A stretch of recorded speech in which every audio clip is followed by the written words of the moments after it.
Hey, thank you so much for joining us at our Crosspoint Church podcast. Now, if you're new to our podcast or maybe new to our church in general, we're just a bunch of messed up people who don't have it all together, running after a heavenly leader who loves us and meets us right where we are. We hope this message encourages you, builds your faith, and strengthens your confidence as you continue down this journey of what it means to know and follow Jesus. Enjoy this message. Big fans of Christmas Vacation around here. Well, hey, welcome again to Crosspoint. My name is Abbie. I'm so glad that you have decided to be here with us today, whether you are here in the venue or joining us online today. Let's give it a shout out for those who are joining us from wherever you are today. Can you all believe that Christmas is actually almost here? It is so crazy to me. And, you know, during this final stretch, as we're kind of in this home stretch to Christmas coming, I don't know exactly where you are. Maybe you are at like peak level of excitement. You are ready. Or maybe you have reached the peak level of stress.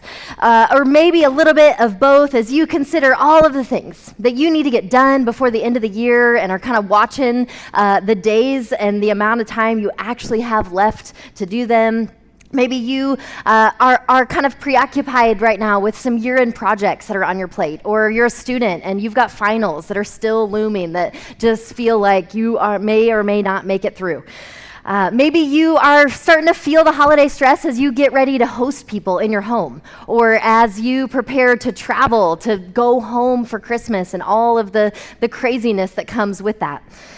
Maybe you're feeling it as you realize there's still some gifts that you need to snag. And I don't know if you've had this experience yet this week, but you go to order that gift that you need to get and realize it's too late to get it shipped before Christmas. And you are going to have to go to the living hell that is an actual store this time of year. Anybody had that experience yet? I have. Personally, I know this feeling well because I'm not much of a gifts person. It's not something that comes super naturally to me. In fact, I might be the second worst gift giver in the world. The reason I know that I'm not the first is because I'm married to someone who is definitely worse than I am. A couple of examples there on our very first Christmas together. Now, mind you, we were pretty young, but this is what my husband got me for Christmas. He purchased a t-shirt for me that said cougar on it, and it defined what a cougar is, a woman who's into a younger man, because I'm 1 week older than him. And here was the real kicker. It still had the Goodwill tags on it, and so it was clear he had just gone all out for our first Christmas together. Another holiday, he had spent all this time, kept building up. I've got this big surprise for you. You're gonna love it. And so I'm thinking like helicopter. I don't know. I've got all these crazy visions in my head. Turns out he had made a homemade workout video for me, and whatever you're picturing it being, it was worse than what you're imagining. It was one of the worst things probably that's ever been made. But it works out okay because neither of us are big gift people, and so it's not something that matters all that much to us, except in these moments. I almost always find myself consumed with the stress of trying to make Christmas happen as we get closer to it. Maybe you can relate. Maybe you've been spending a whole lot of time or energy, not just buying gifts, but with all of the preparation that comes with this time of year. Prepping your home, prepping to be away from work, planning menus, all of the things. And you've gotten to the point where you really find yourself relating to that clip that we just watched with the line, "I don't know what to say, it's Christmas and we're all in misery." You're like, "Pass me a cig, Ellen, I get you." So whether you're experiencing a little bit of that or a lot, here's our goal for you today.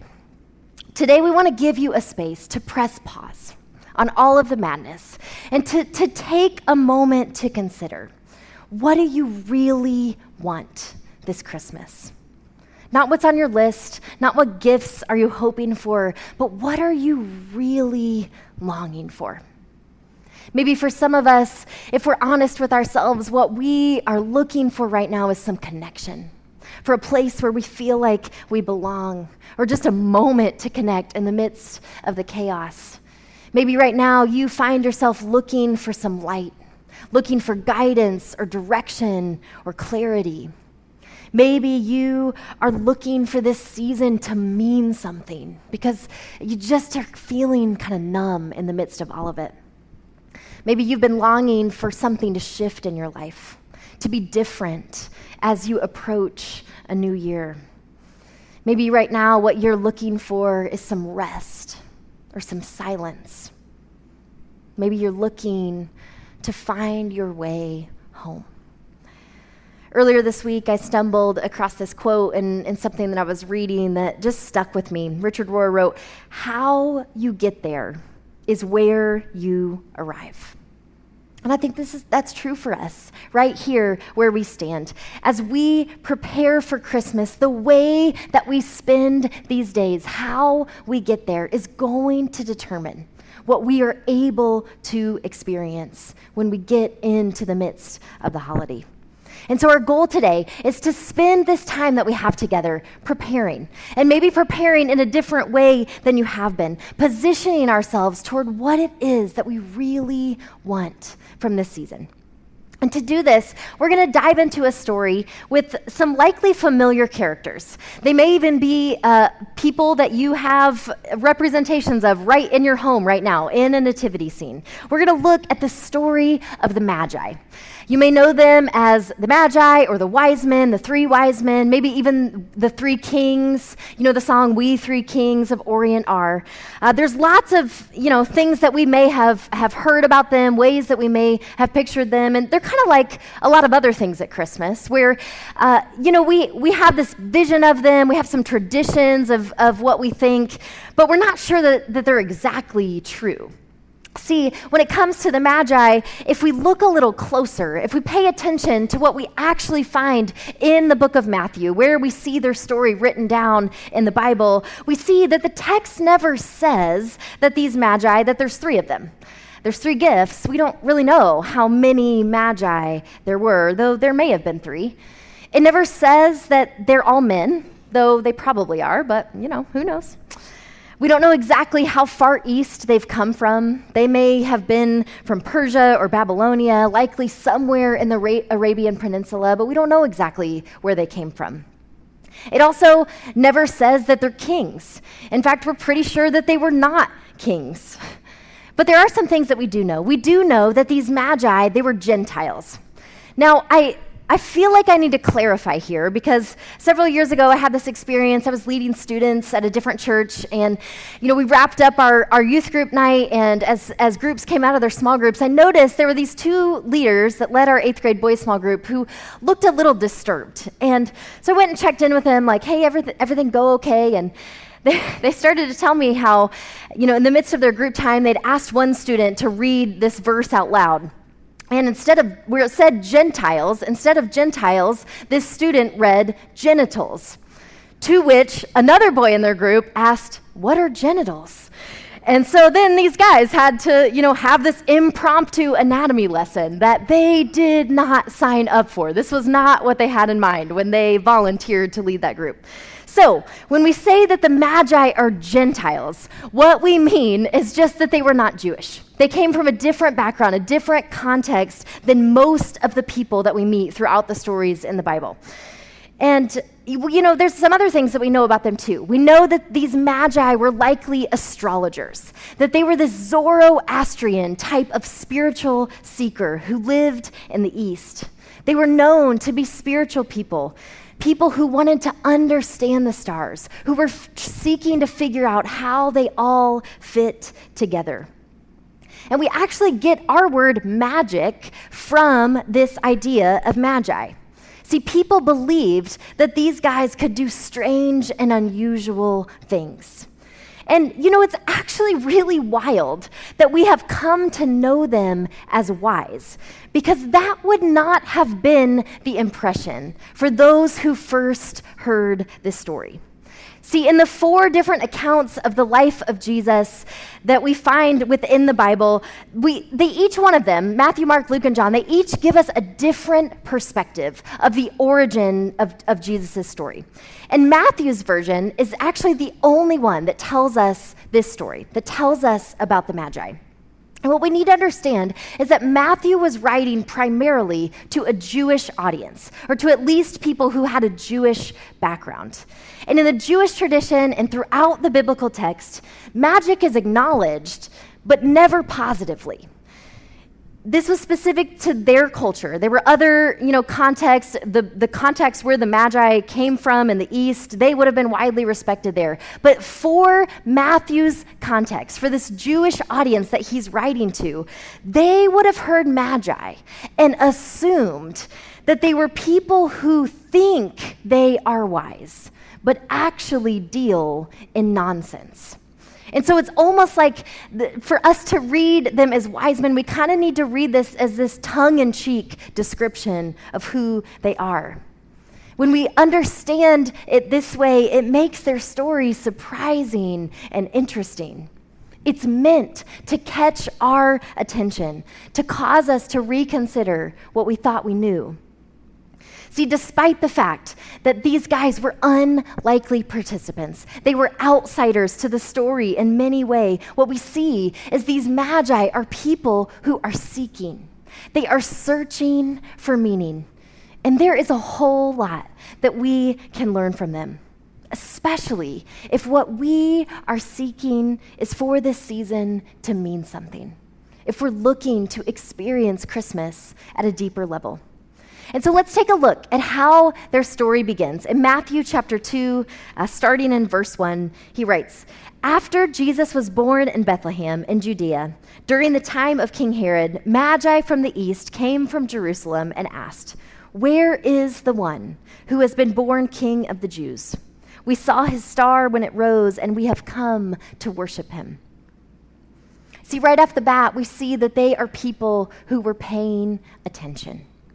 They notice this star rising. They experience something that they had never experienced before, and they get curious. Now, it was a common belief in the ancient world to think that every time someone was born, a star rose, and it remained in the sky for the span of that person's life. Now, obviously, we know this is not how stars work. But though the method of how they got there may have been flawed, God used it. He used it, this thing that they were paying attention to invite them into the adventure of their lives. See, they somehow come to this conclusion that this star means that a new king of the Jews has been born, and their curiosity continues to grow. They don't just settle for having figured it out. What they do is they go. They embark on a journey to an unknown land, seeking after this king. And this is no small interruption to their lives. This journey would have taken them months, maybe even years.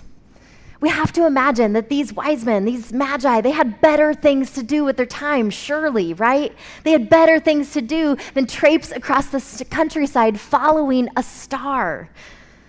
But it seems that they understood that movement is always a part of every search, especially a search for meaning. If we want to experience something deeper than we have experienced before, we have to be willing to go somewhere that we've never gone before. Not physically, but in so many ways. We have to be willing to step out of our comfort zone, because very little growth happens in our lives when that is where we're sitting. You know, it's interesting for us to imagine what it must have been like for them along the way. During the course of this journey, how often they must have gotten frustrated. Did they have moments of doubt when they were like, why are we doing this? Should we just turn back? Why did we make this decision? Is this really going to be worth it? But, you know, we don't really know much about that part of their story, because Matthew picks up when they arrive at Herod's palace. Now, Herod is the guy who's in charge of the region, and he's this puppet king that the Roman government has placed in power in order to keep order in Judea. And so the Magi come here, they come to Jerusalem because this is the place, reasonably, that they are expecting to find a future king of the Jews, at the place where the current king of the Jews lives. And after they explain to Herod why they have come, Matthew goes on and tells us, when King Herod heard this, he was disturbed, and all of Jerusalem with him. Now this refers to the news that another king had been born. See, just like that, Herod starts to feel threatened. There can't be two kings. And when Herod is bothered, everyone suffers. When Herod is disturbed, people die. This guy was known notoriously for being ruthless, the kind of ruthless where you kill your own wife and 3 of your sons, ruthless. People said about Herod, it is safer to be a pig than to be his son.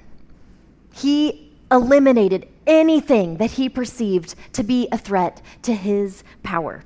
This is why all Jerusalem is disturbed with him, because they know what Herod is capable of. And so what Herod does is he calls together all of the wisest people he knows. He calls together the people who are supposed to know things. Matthew tells us he called a meeting of the leading priests and teachers of religious law and asked, "Where is the Messiah supposed to be born?" "In Bethlehem in Judea," they said, "for this is what the prophet wrote long ago. And you, O Bethlehem, in the land of Judah, you are not the least among the ruling cities of Judah.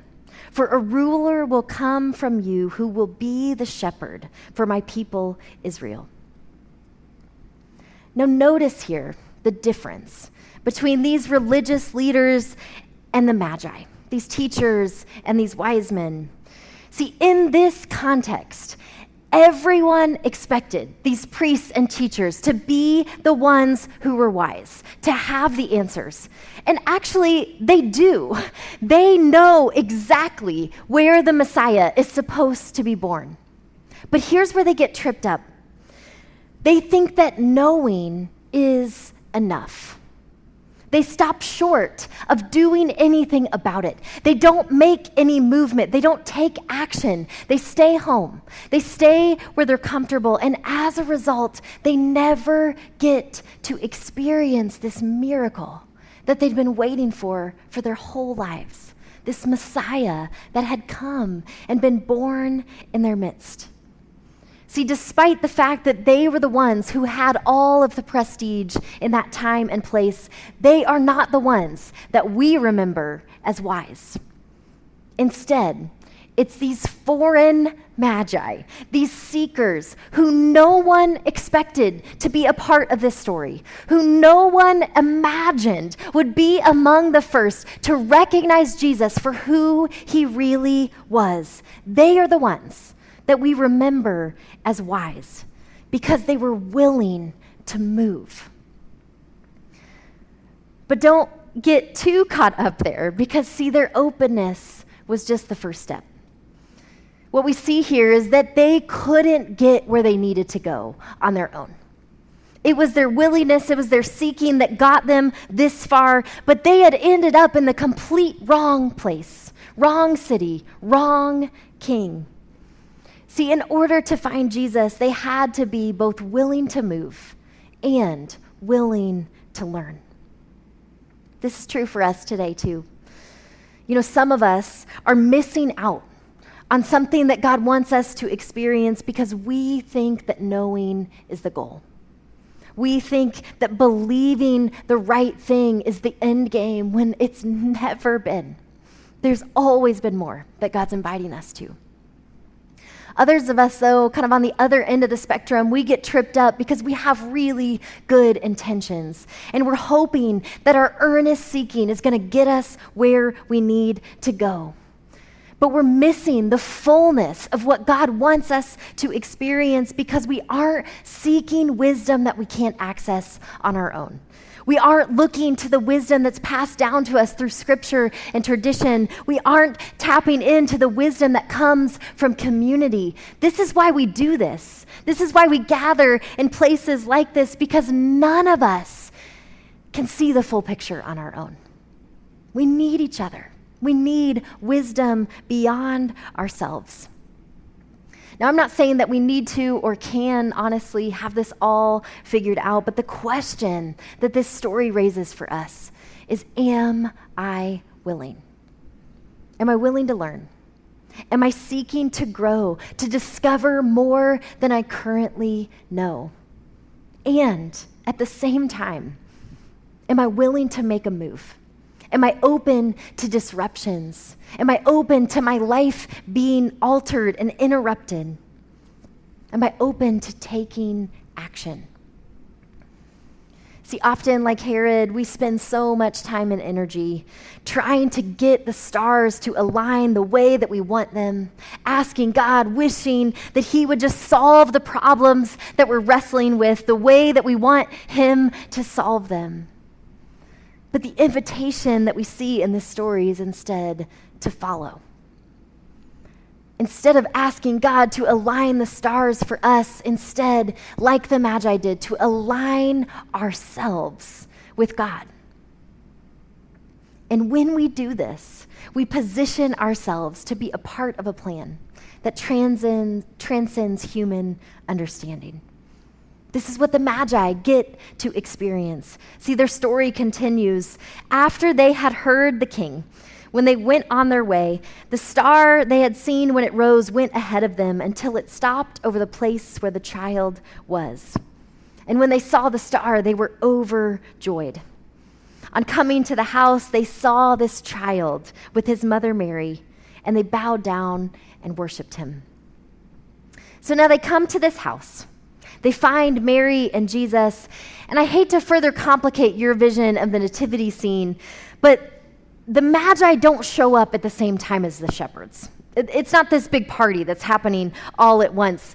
They aren't there when Jesus is a newborn. By the time they arrive on the scene, Jesus is a toddler.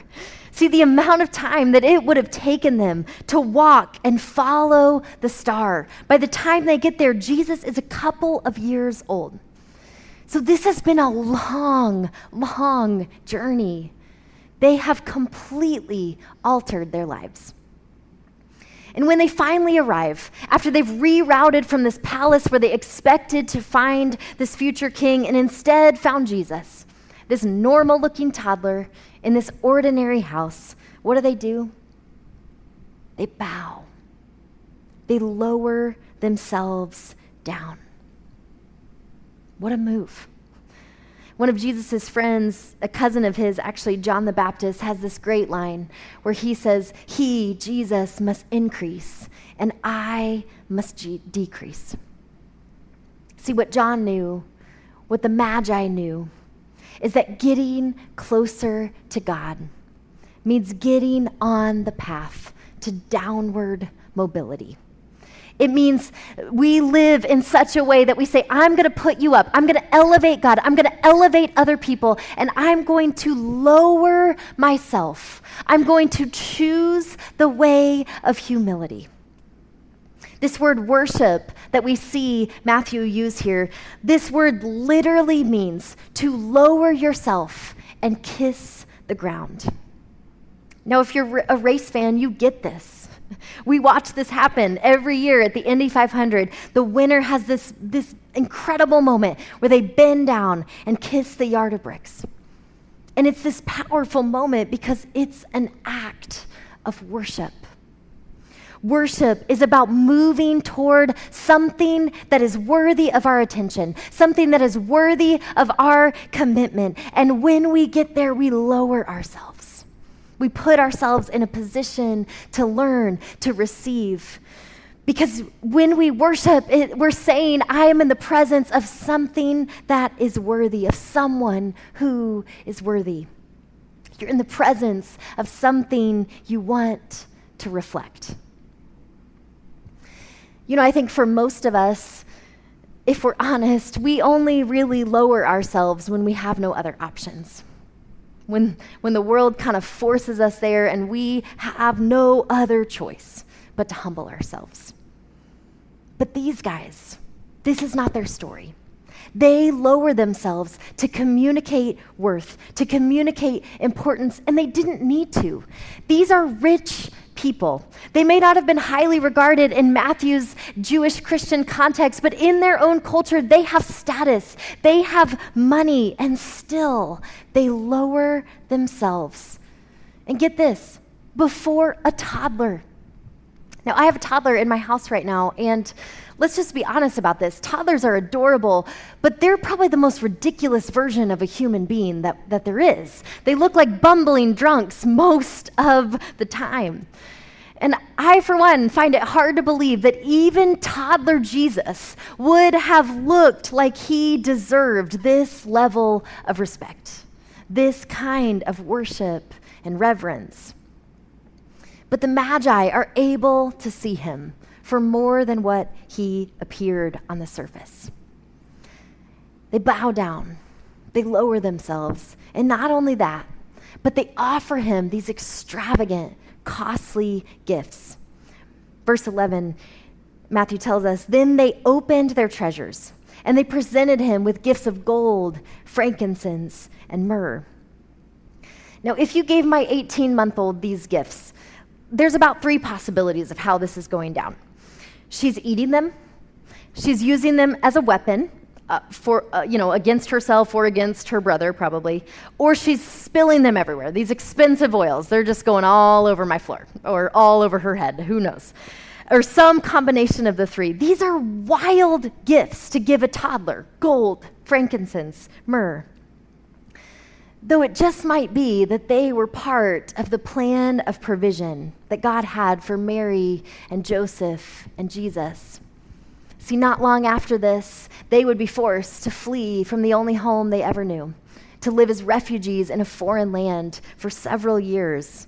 Maybe these gifts were a part of God's plan to take care of them. Of course, the Magi don't know this, though. Even though it didn't make any sense, they decided to give in a way that cost them. And the truth is, this is how provision always works. Through acts of people who are willing to pay attention, to seek, to move, to take action, to lower themselves.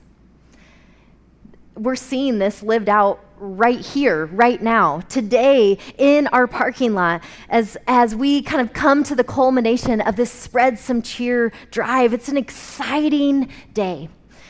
And a little backstory on this: every year, as we began to plan this Spread Some Cheer meal drive, as we begin to get numbers from schools that we work with, every year we find that the poverty rates in those areas of town seem to be going up and up and up. And so we make these commitments to provide boxes that no one signed up for way back in October. And we have no idea what's going to happen. We don't know what the economy is going to be like when we get to December. We just say, God, okay, if this is the need, we're going to handle it. We're going to trust you. And so every year, we don't know if that pile of boxes is going to disappear, but what we do know is this: every single one of those boxes has a name attached to them.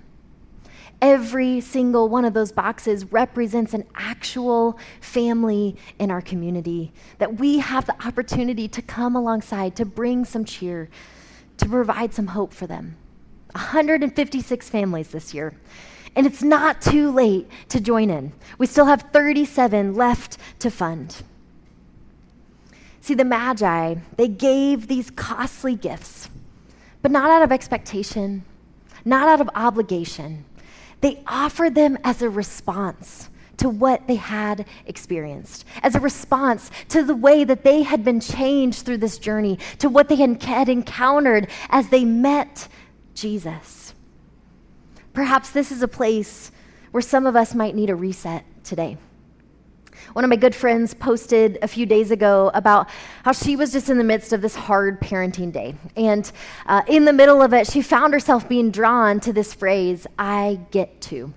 And so she's a crafty person. She actually made a bracelet of it. And she talked about how she needed this reminder that all of these things that felt so heavy in her lives, all the things she was holding, parenting and work and holidays, these things are a gift, not a weight. She wrote, "These are things that I've prayed for and worked for. This life that I'm living is a life that I've longed for, and I get to do it." That phrase has been a game changer for me this week as I think about all the things that I'm holding, as I look at the to-do list in front of me, the preparation yet to be done. I don't know what kind of movement you might need to make today. Maybe for you, it's a reframing like that. a reminder of why you're doing what you're doing in this holiday season. Perhaps for you, it's making a decision to alter some plans so that you can move in the direction that you sense God is inviting you to go. Maybe it's a move to pay attention, to seek, to learn, to allow yourself to discover something new. Maybe today you, much like the Magi, are finding yourself being drawn downward. To hit your knees as an act of saying, God, I need you right now. Or maybe to humble yourself in front of someone else, to say you're sorry, or to tell a vulnerable truth. Maybe today is a day for you to make a move toward giving something that's going to cost you. Perhaps you'll help us to close the gap on those 37 gift meal boxes that still need funded for families in our community. Or maybe today you're going to make the decision to make a year-end gift to Crosspoint to help us to end this year strong. Kurt mentioned earlier how this is a messy time of year. We choose to give our volunteers and staff this weekend of rest on the last weekend of the year, which also happens to be traditionally the biggest giving weekend of the year. And so maybe you're finding yourself drawn to move in one of these directions. For both of these things, you can donate online through our Give button. Maybe for you, you are finding yourself ready to make a move that has to do with your time, to raise a hand, to give time during this busy season, maybe to volunteer at one of our Christmas Eve services, volunteer one and attend one, to help someone else have an encounter that just might change everything for them. What movement do you need to make? You may want to take a minute right now to pull that connection card back out and just to set an intention for this week, to commit to make a move on there. In fact, there's even one of the options is a blank that you can fill in. I will move this week too. Maybe you need to take a second to write that down, to mark the moment. There is one more thing, though, that we find in the story of the Magi that I want to make sure that we don't miss today. We see it in verse 12. Matthew tells us, when it was time for them to leave this house where Jesus was, they returned to their own country by another route, for God had warned them in a dream to return to Herod. Now, there is, of course, a practical reason that they decide to go home another way. They have to avoid Herod to protect Jesus, to protect themselves. But this also reflects the reality that they had been changed. They go home by another way because they are not who they were when this journey began. They are not the same people that they were before they had this encounter with Jesus in his humble home. Amidst all of the demands of this season, the reason that it is worth it for us to consider how we might make a move, how we might follow in their example, is that we too, we have the potential to walk away from this Christmas different than we came into it. We can be changed by this God who came to us, who made his home among us. In many ways, the story of the Magi is really the story of a findable God. A God who will use anything that we are paying attention to, anything that might catch our attention. A God who works through every twist and turn of our story. A God who brings us together, who uses other people to fill in pieces in our lives that we cannot access on our own. A God who intervenes in the midst of our misguided attempts to find our way home. The story of the Magi is really the story of a God who clears a path for everyone, especially even those who are far off, even the people who are the last ones anyone expected to seek and find this light that we've been longing for. For the rest of our time today, we want to give you the opportunity to put yourself in the position to be found, to encounter this God, to consider how you might make a move toward what you are really longing for this Christmas, and to pause, to sit in the silence for just a moment. When you walked into Crosspoint today, you got this bag. You can go ahead and grab it now. If you're at home with us, if you're at a coffee shop or a bar, wherever you are, go ahead and grab something to eat and something to drink. It really doesn't matter what it is. What we're going to do is we're going to participate in something that people have actually been celebrating ever since Jesus left this earth. Some call it communion, some the Holy Mass, some Eucharist, some the Lord's Supper. But what this is Jesus told us that when we gather together to do this, and if you're in this place today and you've never made a decision of faith, you've never decided to follow Jesus, maybe you're here and you're skeptical. First of all, we're glad that you're here. And I just want you to know that as we go through this, you're welcome to eat and drink along with us. It's just not going to mean the same thing for you. Though perhaps it will. Perhaps today is the day for you to receive these elements for the first time as a symbol that you are ready to be found by Jesus, ready to be changed as you make a decision to follow after him. You can go ahead and take these crackers and this little juice out of here. And when you take these elements into your body, what we're doing is an act of remembering. And it's also an act of being reminded that change is possible.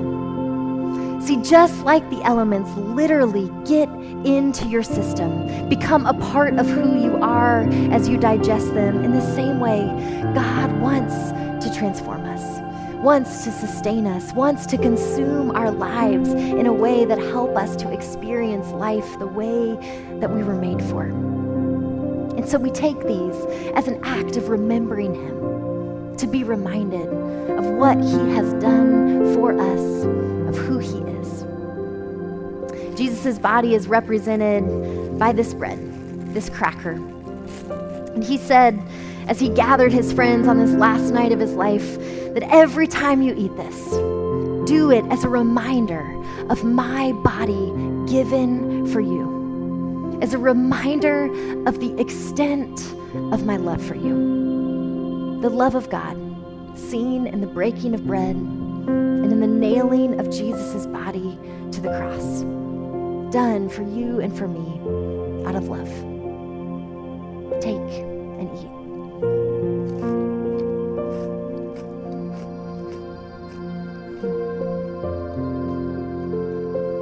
You could take this mini juice bottle, those of you that are online, whatever liquid it is that you have. What this signifies, again, is the love of Jesus. His blood spilt on our behalf. His own life source given so that we might find life. It's a sign of his love for us. And this cup isn't for people who are perfect. It isn't for people who have it all together. In fact, it's just the opposite. This is a cup for those of us who know we can't get it together on our own. This is a cup for those who are forgiven, for those of us who recognize I need a leader. I need a savior. This is a cup for we who are loved, for you and for me. So take and drink.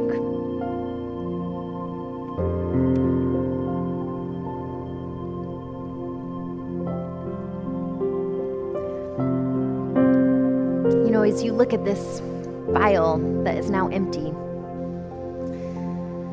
you may want to take this with you as a reminder of what Jesus did for us, for the way that he emptied himself so that you could live, Take it with you as a reminder that Christmas is about this God who gave everything, who chose this way of humility, who chose downward mobility, Son of God, who moved into our neighborhood, made his home among us so that we could know what it means to have life to the full. And it all began on one silent night. Thanks so much for joining us today. Take a moment to follow our podcast on your preferred platform and be sure to download our app to stay informed on everything happening here at Crosspoint. And if you like what you heard today, don't hesitate to share it with a friend that might need to hear it too.